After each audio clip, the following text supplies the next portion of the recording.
Brian and Kenzie in the morning. And Chicago's alternative all day. Q101. Brian and Kenzie on Q101. So we are under 10 minutes away, about 6-7 minutes away from 8 o'clock. Fest, a trip to the When We Were Young Festival, Vegas. You're going to see Panic at the Disco getting back together for that show. Blink-182, Weezer, Avril Lavigne, The Offspring, and more, plus Riot Fest. It is incredibly unique. We give it to you because we love you. It's true. Brian and Kenzie on Q101. Now, yesterday we talked about the president of France. This video that came across your timeline, you can see it on our socials, of the president of France, Emmanuel Macron, who was getting off a plane in Vietnam. And as the aircraft door opened, President Macron is seen turning toward his wife, Brigitte, or Bridget. I'm not sure. Brigitte? I think it's Brigitte. If it's French, it's Brigitte, probably. It is. In an unexpected moment, she pushes him in the face. Our listeners called that a mush in the face, but it's a mush. Mush, le mush. Mush. Le mush. Le mush. And then Emmanuel then steps closer to Brigitte before composing himself, crossing to the other side. Moments later, he signals for her to follow with him. Let's go. He thanks the pilot and waves to the cameras, trying to recover the public-facing image. But at the top of the stairs, things got icy. As he offers his arm, she ignores it, choosing to cling to the railing instead. Yeah, she looked, he like was camera ready after that, like, hey, like little finger guns, happy. And she was pissed the whole time. She didn't change. Yeah, as she pauses, she appears to mutter something. And this is what we'll do. We're going to do the translation. So a lip reader looked at the video and translated what was going on in the conversation, the very brief conversation that was said after that whole fiasco, the le mouche to the face. So not only a lip reader, but somebody that can speak French and English. Yeah. So you're going to do the lip reading in French, and then we have the translations for what that means as well. And just before we get there, Kenzie thinks what happened was they were taking a nice selfie like, hey, in Vietnam. In Vietnam. And when they were holding the phone, that little message dropped on top. Possibly somebody saying that said, don't answer. Thanks Someone's like, you here yet? And she's like, who the hell's that? We haven't even posted our picture. Who is that? Who? Mush. That would qualify for a lamouche to the face. Are you here yet? Someone, first off, before we even do the translation, that was a great thought there, Kenzie, that there's some woman in a Vietnam hotel room waiting for the French president. He gets to sneak out. He's the president of France. Right. He still has to sneak out to another room where he's staying in the same hotel with his wife to a different floor or something. This is what's problem is that's the issue. Is that think about how many meetings he has where he can't be like, oh, I got to go for an hour. It's actually harder to track. Like, if she was dating a broke ass, who did, where are you going? You don't have any business here. He's got business there. It makes it difficult. I don't know if he's rich, but he could be. I mean, other people could be a broke ass compared to the French president. I'm not sure. I'm sure he's doing well. Yeah. Well, especially since we also found out, I don't want to say she did this specifically, but you might want to use the term groomed. You might not want to use it. Kenzie does. Yeah. I certainly would like to. Because she's 24 years older than him, and she met him when he was in class at 15 years old, and she was 39. And she was his teacher. Yeah. And her daughter was in that class. So, how good. about your mom then? If it's not you, how about your mom? Well, is she down to clown? What's going on here? Down. So now she's 72 and he's like 47-ish or something. I think 49 maybe is the 49, math there. whatever the math is. Yeah. So now let's get to it. Now let's get to the translation from the lip reader that speaks both. I got to get some French music here. How'd you find this? I put French music in YouTube. I can't wait till the lyrics. But he accidentally always picks one of the lyrics. It's like a crunk remix that's about to kick in. Okay, so we go back to the top of the stairs of the plane. She mushes him in the face. He tries to say, "Hey, let's go down the stairs together." She ignores his offer of an arm, choosing to cling to the railing instead. That's a bad look. That's a cold look. As she passes, this is what the lip reader says. She appears to mutter, "Dégage espèce de loser." Now, what do you think that means, Kenzie? I know, you're a loser? Stay away, you loser. Not good. Is that worse than you loser? Like, stay away. Like, don't touch me. Ugh. I love rich people when they like, don't even touch me. Gross is how they act. Like, I am like, oh, I want to get that way where I'm like, don't even touch me. Wait, you didn't do French there. What was that accent? I don't know. It's my rich person accent. She Don't sounded like touch. Melania. Do it again. Don't touch me. It does sound like Melania. Yeah. Well, she's rich. Yeah, she is. Got me Nailed there. it. Now, if you want to remember it in French to say this to your husband, say, "Dégage à peste de loser." You try that. No. Here, let me hold it up to you. If you Is can there read. more translation than that? Out of curiosity. There's more of the conversation, but yeah. What is it? Oh, what more was What said? You followed? mean? Did he say something back? Is there more? Yeah. Okay. Well, okay. Dégage à spécial de loser. Just remember to say that to your husband later today. Then, Okay. moments later, the lip reader claims Macron, the French president, said, "Essayons s'il te plaît," which I said before the Bush song. What do you think that means? To the response, "Stay away, you loser." Okay. I don't. I might have been just okay. So he says, "Essayons s'il te plaît." That means, in French, "Let's try, please." Which sounds like Tiger saying, "Can you please? It does sound like Tiger. Do you want to play the voicemail again? We've got it if you need it. Can you please?" Please change the name on your phone. So he says, "Let's try, please." And then, of course, here's Tiger. It's Tiger. I need you to do me a huge favor. Can you please? Sounds like it, doesn't it? Can you Please. please? He says, "Let's try, please." I know I lost my French music. That's a shame. Oh, no, you got to bring it back up. Search Aw. French music again. I liked it so much. It was really good.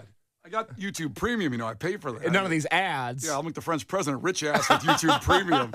Somebody on the text line asked if the French president was an adult poor, which we talked about yesterday. I do not believe the French president is an adult poor. I don't think so.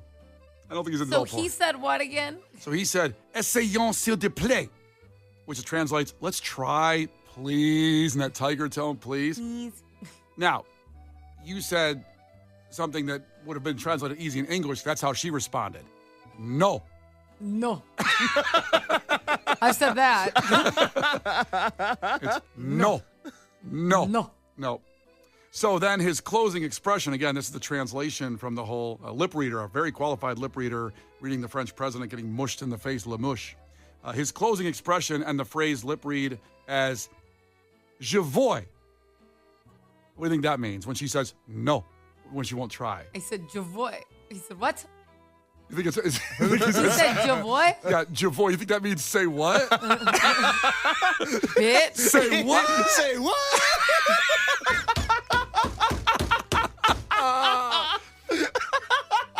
So she goes, no. No. He says, say what? In Vietnam. What?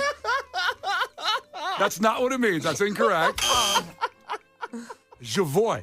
Translated to English means after she said no in trying to try, it means I see. Say what? Yes. It'd be much better if it was say what?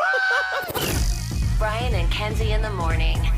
And Chicago's alternative all day. Q101. Brian and Kenzie on Q101. We had Tim from Hammond check in, and he texted this. Say what? A lot of say what's coming in on the text line. A lot of them from Hammond, by the way. Say what? Say what? There we go. I got a new drop for the show. That's as hard as I've laughed in a while. That's really funny. I know someone said, I think you killed Case Kenzie. And I go, I honestly didn't understand what they meant. I'm like, oh, what did I do? I thought I was like mean to you or something. And they're Say like, if the Case was like, no, I just couldn't breathe. Well, listen, if you missed just what happened before that great song from Lit and people texting in from Hammond on that one, just go back to the podcast later on, our conversation about the French president and the translation of what happened when he got mushed in the face. So there you go. It'll be on the podcast. Say what? Now, tomorrow at this time, 8 o'clock every Friday. Again, if you're new to the show, and we appreciate when you pass the show on to someone. I love that when, person to person, like Tinder's trying to do, be real face to face. And instead of these non-emotional interactions, passing the show on to someone can make their life way better. It's true. Brian and Kenzie podcast, anywhere you get your podcasts, all there for you on your smart speaker, anytime you want as well. Anytime you listen to the show. The full show is there for you later on. We do movie reviews from Case, who a year and a half ago now, am I going to be saying this 5 years from now? So 5.5 years ago, Case hadn't seen any movie. Well, not to toot our own horns, but as this show continues to grow, and it's growing very nicely and very rapidly, and we're very happy with all these things, there's constantly new people listening. Somebody listening right now is listening for the first time ever. And so I do think you have to explain that a year and a half ago, the only movies I had seen for the most part were Boys in the Hood and Norbit. And now every Friday at 8, I review a movie that everybody else has seen but me, and I've become this wealth of film knowledge. I understand, but we don't describe Kenzie's crimes that often. Well, we could say... We have to really describe the movie. We're not like, we do this thing where people get murdered. Like, we just do it. Well, you know what I mean? We can start describing it. If you want to say we do something Tuesdays at 8:20 called Kenzie Crimes, you know there's murders out there. And we've decided to talk about them. Yeah. So we do this thing. We can start doing that. Tuesday at 8:20, you're not only going to hear Kenzie's Crimes, you're going to hear us explain Kenzie's Crimes. We'll explain what a murder is, Yes. too. We'll get into that. But Case's movie review is tomorrow at 8, and Jeremy Piven's going to be in studio at this time on Monday. As we look a little bit forward, put that in your phone. We had him on the phone. He's playing the Vic next Friday. I will be there. And by the way, second show just added to the Vic on that Friday night. A late show added because the first one sold out now. Hell yes. And he's taping a comedy special at the Vic. So maybe, Oh my God. Maybe you've seen Entourage as Ari Gold, or all the movies he's been in at Old School. He was Cheese. Serendipity. That's probably one of my favorite movies he's been in. Go back to the old school ones of Say Anything with his boy John Cusack, also from Chicago. He was in Singles. I love Judgment Night to death. So many choices. Rush Hour 2. Grosse Point Blank. So many movies to choose from. And so since he's coming in Monday, Case chose the Jeremy Piven movie. What movie are you going to do then? All those choices. Which movie are you going to do? I think in order to honor Jeremy Piven, again, he loved our phone call so much, he's going to come in Monday at 8:20. He'll be live in studio with us. I think I have to finally watch the movie Heat. That is a Jeremy Piven movie. He's in the movie Heat. What? We have talked about how I watched Point Break last year, and I watched The Town, and it unlocked a world of heist movies that I was previously unaware of. I had never heard of the movie Heat until a few months ago when Val Kilmer passed away, and then I read about it, and I said, well, that sounds incredible. We need to find a reason for me to watch Heat. This is the reason for me to watch Heat. Now, hold on. I gave all those movies, and Jeremy Piven's been in a plethora. His resume is incredible. I've seen Heat many times. I love it. It's a great movie. It's a Val Kilmer. A lot of people said watch that instead of Tombstone. I'm glad I watched Tombstone. That's a film right there. But Heat is in that category. But Jeremy Piven, if I remember correctly, is in the movie for 40 seconds. I don't know. I haven't Of seen Heat. it. I can't speak to that. No I spoilers. don't really remember. He's in it. I don't know if I want to give a spoiler of what he is. I'm not going to say what he is in the movie. I can just say he's only in it for about 40 seconds. I mean, you've got Tom Sizemore from Saving Private Ryan. He's in there. Val Kilmer, of course, we know what he's done. Top Gun, Iceman. You got Robert De Niro. Again, Godfather 2, not 1, as Kenzie watched on the plane back from Florida last weekend. And also Ashley Judd is in it. Young Ashley Judd. I shouldn't say young Ashley Judd. That was weird. He's in the third line of casting when you go to Google. Like, that's how small the role is. No one says it's a Jeremy Piven movie. He wasn't in the trailer. I went on IMDb. I searched Jeremy Piven. I saw the movie Heat. We've been looking for a reason to watch Heat. I have been looking for a reason to watch Heat. To me, this is a Jeremy Piven movie. Like, I have to be honest, Brian, we maybe need a sidebar. Yeah. Case is like one movie away from losing his privilege to pick. We've allowed him to pick, Yeah. and he keeps doing just whatever he wants. And it's kind of like a teenager when you give them freedom and they start effing around. You're like, oh, okay, come back. You're getting like junior high rules again. Yeah. Case, look at me, Case. I don't want You're to. very Oh. close to not being able to pick your movies for a few weeks. Because usually you give a good explanation on why you're picking a movie. It's an anniversary or whatever. Somebody's dead, something like that. Like a lot of people wanted PCU when we did when they talk about Jeremy Piven. We didn't talk about PCU enough when we had him in the studio. We'll talk about that on Monday with him, PCU. Yeah. We had him on the phone, and I think we were all surprised at how many people referenced PCU. Hey, funny sounding movie. I'm sure I'll watch it at some point. But Jeremy Piven's in the movie Heat. I feel like I should watch the movie Heat. Now, I don't know why 847 took that and said best Jeremy Piven movie ever, Heat. Yeah, that's what I'm talking about, baby. He's in But it that's for, like an insult to Jeremy Piven. Like, that's almost mean. Okay, here's what you got to do then. If you want, and Kenzie, let me know if you agree with this, that you have on-air production meeting. Hold on, That's guys. right. Hang on, guys. Hang on, everybody. We're off the air now.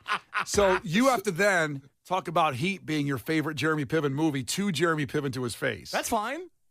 I would love to do that. Heat sounds awesome. As long as I like the movie. I'm gonna give an honest review. I'm not gonna fluff anything Oh, just so because then he's you're in going to studio. critique Jeremy Piven on how bad the movie is? We'll have to see. I haven't watched it yet. I know that Monday at 8:20 is going to be here. Tomorrow at 8 o'clock, I'm going to review Heat, and I am going to give my honest feelings to Jeremy Piven when he's in studio. Okay, that's in stone. Oh, we're never going to see him again. This sucks. The Brian and Kenzie Show. Q101. The Brian and Kenzie Show. Q101. Well, we just talked about tomorrow. Case's movie review will be the movie Heat. He was looking for a Jeremy Piven movie because Jeremy Piven will be in studio at this exact time on Monday for his shows coming up at the Vic next Friday, his comedy shows. Of course, you're talking about Entourage, Ari Gold, and a plethora of other movies he could choose from. He's calling Heat a Jeremy Piven movie, even though it's a Robert De Niro, Al Pacino, Val Kilmer, Tom Sizemore movie. More than that, Jeremy Piven's in this movie for 40 seconds, max. As Kenzie pointed out, he's on the third line of the casting on Wikipedia.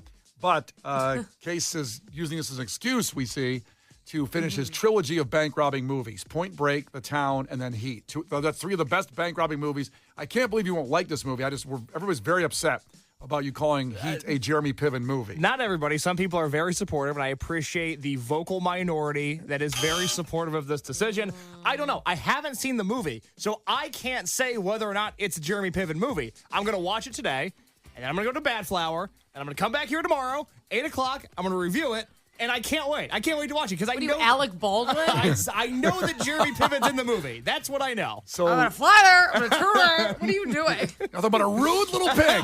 You got the text line's a bunch of rude little pigs right now. No, you're rude little pig. Because a lot of people said revoke his movie choices. I'm serious. You're about to lose it.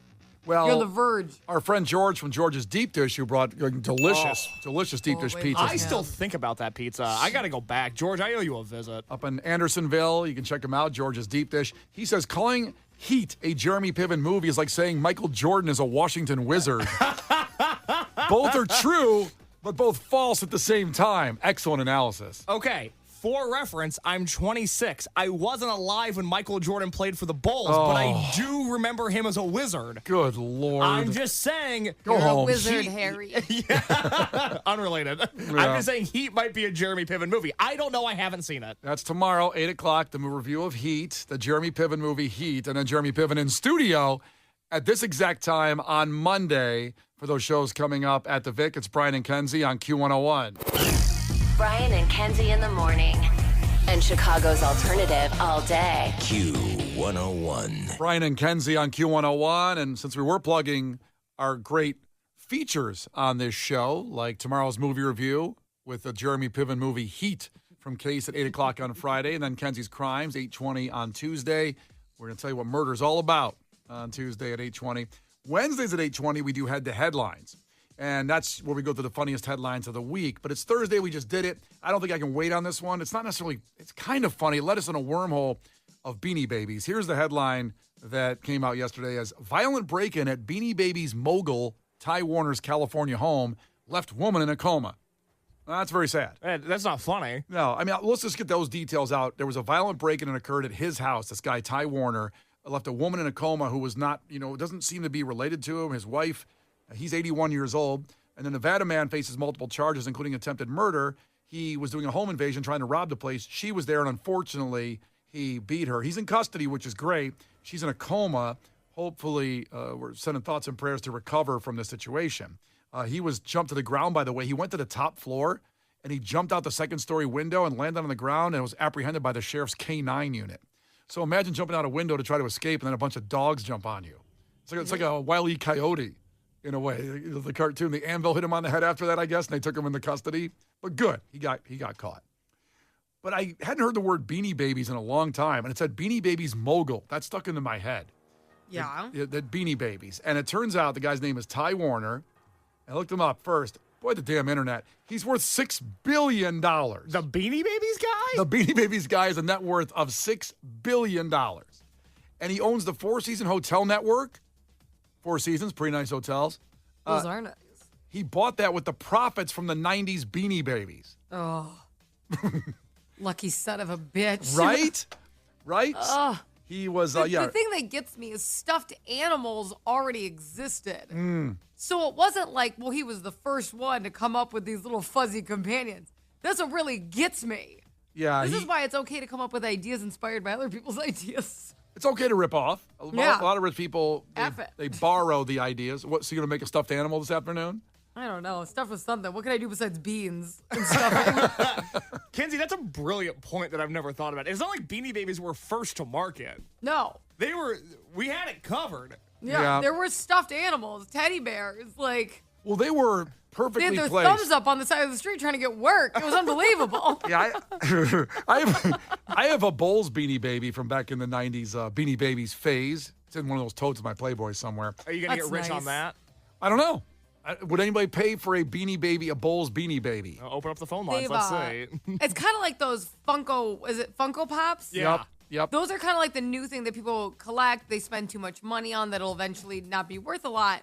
Just that's what happens, right? With certain collectibles, cases a bunch. And Actually, you just described my brother's financial status right now. Yeah. Is he invested in Funko Pops and it's not working out great. it's not going to work out. But think about it. Like action figures already existed. Like this isn't first to market. The Funko Pop is different than an action figure. Well, so is a Beanie Baby. It's not a stuffed animal. Yeah, but the Funko Pop is Its different. head's bigger. Congratulations. Are you trying to give more cred and flex to Funko Pops Funko over Pop. Beanie Babies? Funko Pop is something different, okay? I see a Funko Pop, I go, well, that's interesting, and that's why the day. See, I've never thought that when I've seen one. The day the Morrissey Hot Topic exclusive Funko Pop went out, you better believe I was in Hot Topic buying one. Because it's a worse version of an action figure because it looks even less like them. But I like the big head. I have a big head. It's nice to see representation. Well, your big head on one of them is accurate to size. If there's a Funko Pop of you somewhere. People are not going to know it's a Funko Pop. So, and the thing with Beanie Babies, if you remember that far back in the 90s, the great old 90s, that McDonald's Happy Meals, they were sold with the Happy Meals, which is interesting because I don't think they were just free in the Happy Meal. I think if you wanted a Beanie Baby, it added extra cost to the Happy Meal. No, it was the kids' prize. So They were different though. I think they were smaller. okay, so you could They buy weren't the like Happy the Meal. ones that you were buying. They were like mini Beanie Babies. So you got it free with the Happy Meal. Yeah, that was Yes. like the kids' Okay. gift that always comes with it. You always got a toy or whatever. People were buying Happy Meals to get to the Beanie Baby. I know this because HBO put out a Beanie Baby documentary a few years ago that I watched and greatly enjoyed. I would recommend it. It's on HBO Max. But people were throwing out the food Yeah. and just keeping the stuffed animal. Throw out the food? Because listen, Brian, people were literally traveling to other countries when they found out stores had certain collectible Beanie Babies to get a haul of them to bring them back to sell them and flip for profit. So it kind of sucked because there's that cute like mini one for children and a Happy Meal. Kids couldn't even get their hands on them. Yeah, but I'm going to eat the nuggets that are in there. Still, when you throw away, that's like abhorrent. Now, I know there's a larger point you want to make on Beanie Babies, but I do have to ask this real quick because 847 checked in and they're exactly right. Have you guys heard of the current trend, which is Labubu stuffed animals? Can we say that on the radio? Labubu? Why? I think so. It Why sounded wouldn't we dirty. be able to say it? It sounded dirty. I don't think so. It's a children's toy. Yeah, I think it's just someone's Is that gonna- the scary smiles? Yes, and they're everywhere, and people are lining up on Michigan Avenue for blocks at a time so they can get their hands on these things. It's the new incarnation of the Beanie Baby. They're not related, but it's another stuffed animal that people are going nuts for. But where do you get it on Michigan Avenue? Someplace, I don't know. I'm not The in Labubu market. store? The maybe. La Boo Boo store. Hey, Labubu. Hey, La Boo Boo. Yeah, I was just afraid someone was going to say, like, Labubu was when you take the girl's ankles. And I was like, oh, geez, I don't want it, What? We're not that kind of show. Well, we can be, but I just didn't want to make sure I wasn't saying Well, anything the thing that's weird about these is that they are terrifying. Like, they're actually kind of scary, so I I don't agree. get it. They have like teeth and stuff. They're freaky. Okay, Labubu. I haven't seen one. So how you spell Like, Labubu? look it up. They're actually kind of freaky looking. How you spell Labubu? How do you think it's spelled? L-A boo boo boo. So B-O-O-B-O-O. I don't think that. No, it's U's. Oh, they're used. B-U-B-U. Oh, wow, Yeah, these are boo-boo. scary. Right. Yeah. They're not like cute. Like at least Beanie Babies were cute, whatever. But like these are terrifying. I don't know why a kid would want one. They're scary. And they're small, which is annoying. A lot of people checking in there saying, so my Beanie Babies collection is not worth anything anymore? No, it should be fine. I mean, if it was worth anything. play the long game. Yeah, well, we already are. That's from the 90s. You're holding on to them for 30 years. They got to be worth something. I will put up maybe one, if I can find the Bulls Beanie Baby in my Playboy box, I will put it up on our Facebook page, Facebook Marketplace, tagged to Q101, and just see what we can get for it. And if I get some decent money for it, I'll give it to God Bless the Gravy. Started off early with our food drive later this year. That's a lot of promises. I don't know if you can keep. So many promises. I'm never going to find the thing first. Well, I know, right? And people are going to go hungry this holiday season. Jordan texted in and said, my mom hustled and had a giant trash bag filled with Beanie Babies and told me and my siblings it was going to pay for my college tuition. They ended up just sitting in the basement, and they're still there. That's, yeah. I mean, I'd like to know if they're worth something, if someone's gotten them, for Well, some the money. thing is that when you land on something like this, like the La Boo Boos, the Beanie Babies, whatever it is, you have to participate. You can't pull a Brian and go, well, if I save it for 47 years, because it's going to fizzle. You have to sell it. Like, that could have paid for college tuition, probably if she sold them immediately when they were hot. Doesn't have to do it. You know what sucks? When the Sox won the World Series, that doesn't suck, by the way. I went to the home opener the next year where they gave out the White Sox commemorative championship ring. Yeah. So I got one of those. And instantly, so back then in 2006, it was only really eBay to buy stuff. Yeah. They were going for $500. It was a little plastic championship ring, and some people were giving $500. And I said, well, then I'm going to hold on this for 20 years. It's got to be worth like $1 million. Literally, not even 3 months later, they were selling for $5 on eBay. Yes, of course. I didn't strike when the iron was hot. That's a very good point, Kenzie. Yeah. The weird things, obviously there's genuine collectible like art or things like that. But the weird one-off that the product itself isn't worth money, you need to sell when it's hot. And Brian, a million times could have made a lot of money and has always chose to not. And now he just has products sitting in his house. Well, I haven't chose not to. I just chose poorly. I thought I was choosing right. He made a decision. It was the wrong one. Correct. Aaron checked in. What's those things called? La Boo Boo? La Boo Boo. Hey, La Boo Boo. So Aaron checked in and said, you can get them at the Pop Mart store. Oh, yeah. What's the Pop Mart store? That might be on Michigan Avenue. I don't know what's in the water tower anymore because the store's going, get out of there fast, it seems like lately. But we were just at the outlet mall, she says, in Aurora, Aaron said, and they were $25. They're normally like $100 for the La Boo Boos. But she said they turned out to be La Foo Foo. They were Fugazi. They were Fugazi, as they might say in a mob movie. They were Fugazi. Wow, if you go to the Reddit page for Labubu, r/Labubu, they're talking about how you can get them at Pop Mart Chicago. That's fascinating. But where's the location of Pop Mart Chicago? It's next to the Harry Potter thing that's happening on Michigan Avenue. Oh, so it is on Michigan Avenue. Yeah. We got to go get some of those today. Yeah, we're going to be rich. Pop Mart's kind of like almost like a toy store, kind of. But like for stuff like this, you know what I mean? Not like more collectibly weird, entertainment-y. Probably Funko Pops would be in there, stuff like that. I got to go then. I'm really confused now on what I should be collecting. So La Boo Boo, La Foo Foo. What's important, Brian, is that you should be spending your money on toys. It's going to pay off. Hey, Simon says they'll give you $20 for that ring. Really? Yeah. I got to find that now. I don't know where the hell that is. God. The Brian and Kenzie Show.